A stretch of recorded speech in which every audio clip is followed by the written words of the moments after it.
Madam Chair, so basically, the library detail is located on page 42 of the supplemental package.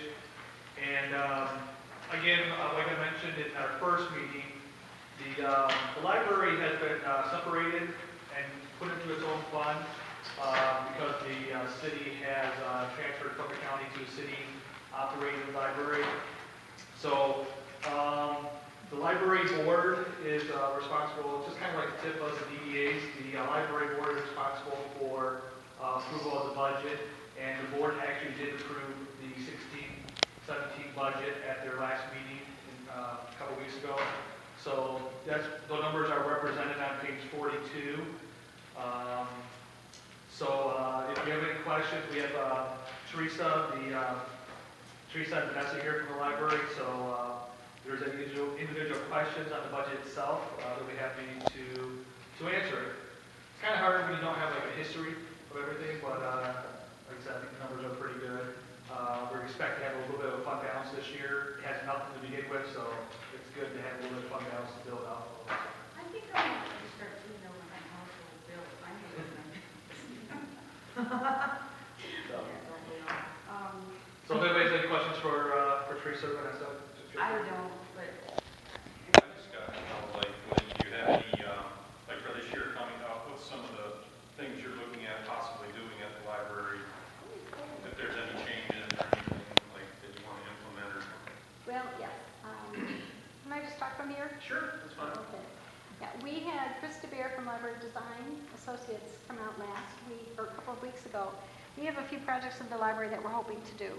Many of them at this point are going to take place in the children and the teen section. We need more shelving for the teens. We need more shelving for our picture books. We need to consolidate some areas and move other areas around. We want to get some early literacy workstations for the youngest members of our library service population.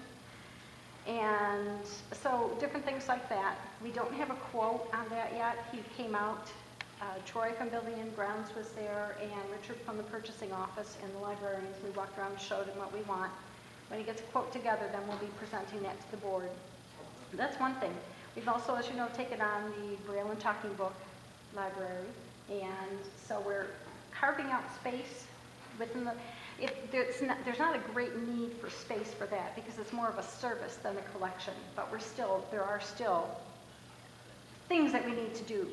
We need a lot of moving areas around within the library. We don't have all of that in place yet, but we're working on it. Our greatest need are more hands. We need more staff. We need more trained staff to help us accomplish some of these projects. So we did put a request a proposal in our budget to increase our staff, and then we'll be working on that. you still have Miss Chris there? Miss Chris, no, she was in today. Miss Chris is in the jail. She's the Wayne County librarian at the 3 different jails there. So, you know, she's in jail.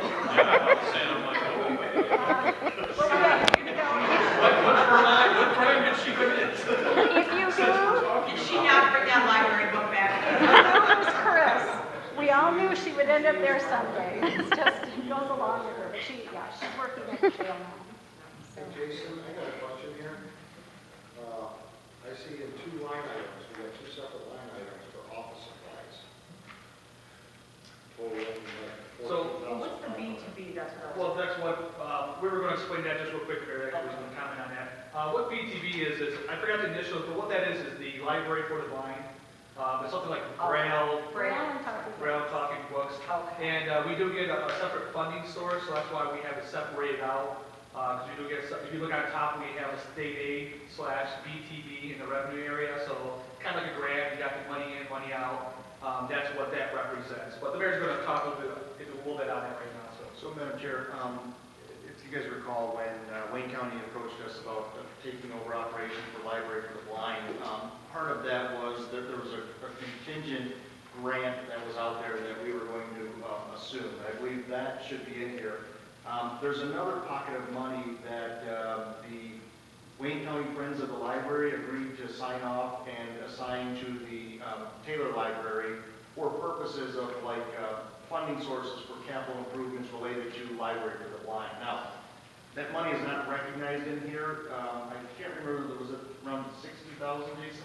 It's around there. Around in that neighborhood, and I know that they have some projects outlined once that money comes in. There's still some legal challenges we're getting through. It's kind of back in the Wayne County Court Council's hands. At least last time we talked it was. I don't think it's changed since, but we expect to resolve that fairly soon, and that money will come in.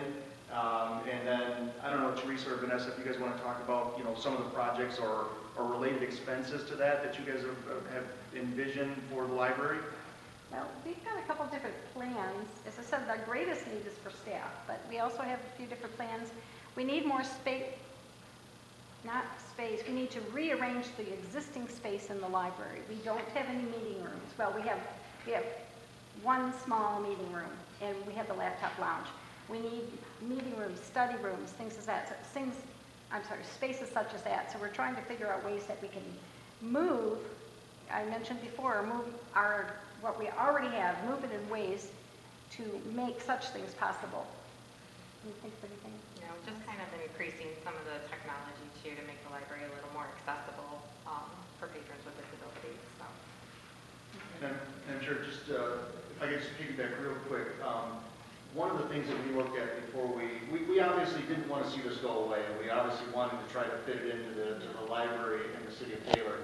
However, one thing we wanted to also be certain of that we didn't have to add on 10,000 square feet to make it happen. So we knew it would be busy, and we knew that they would have some rearranging to do, but we think that it'll fit fine.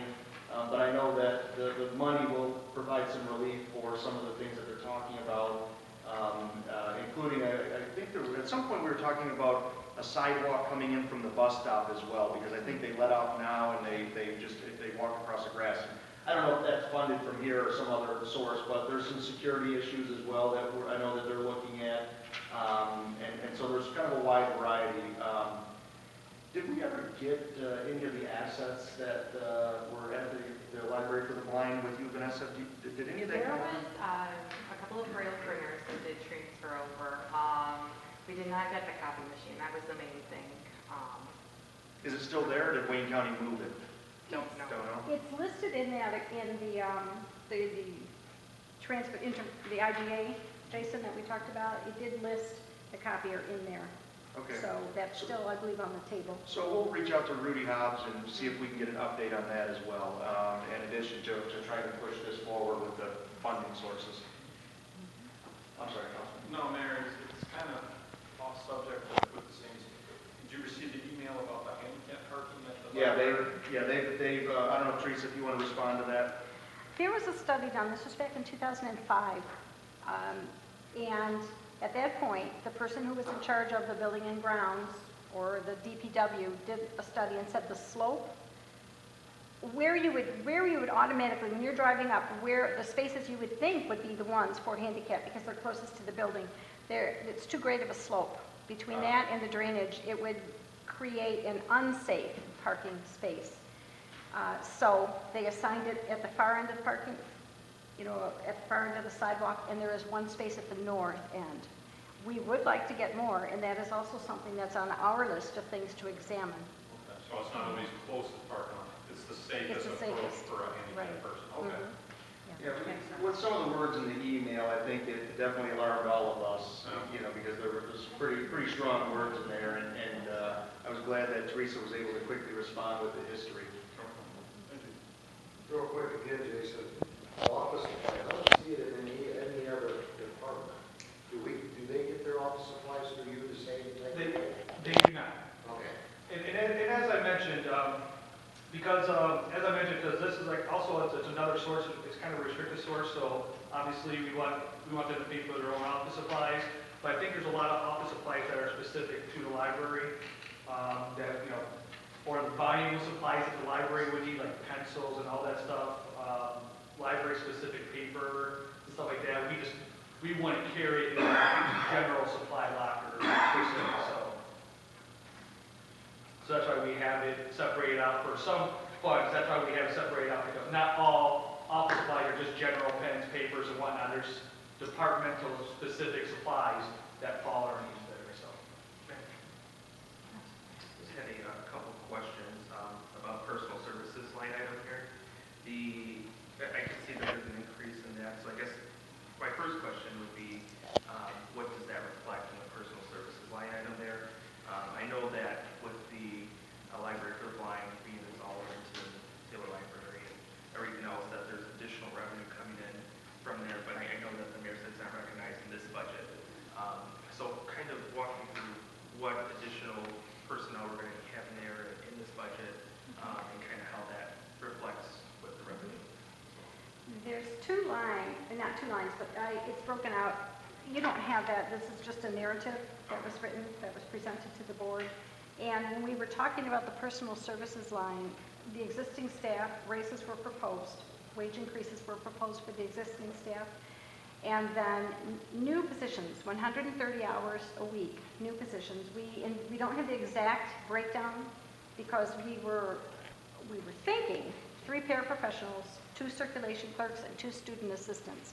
But the actual makeup of that would depend on the quantity and quality of the applicants.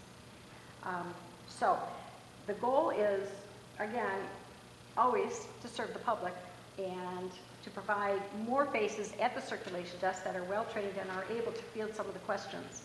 The librarians, right now, the librarians are spending a lot of time on the circulation desk. So we are checking books in and out, we're answering phone calls, how late are you open, where are you located, do you have tax forms? Not that we mind, but there are other things that we should be doing rather than spending as much time on the circulation desk as we are. So that's our goal in adding new positions. Teresa, you said 3 parapros, 2 student assistants, And 2 circulation clerks. 2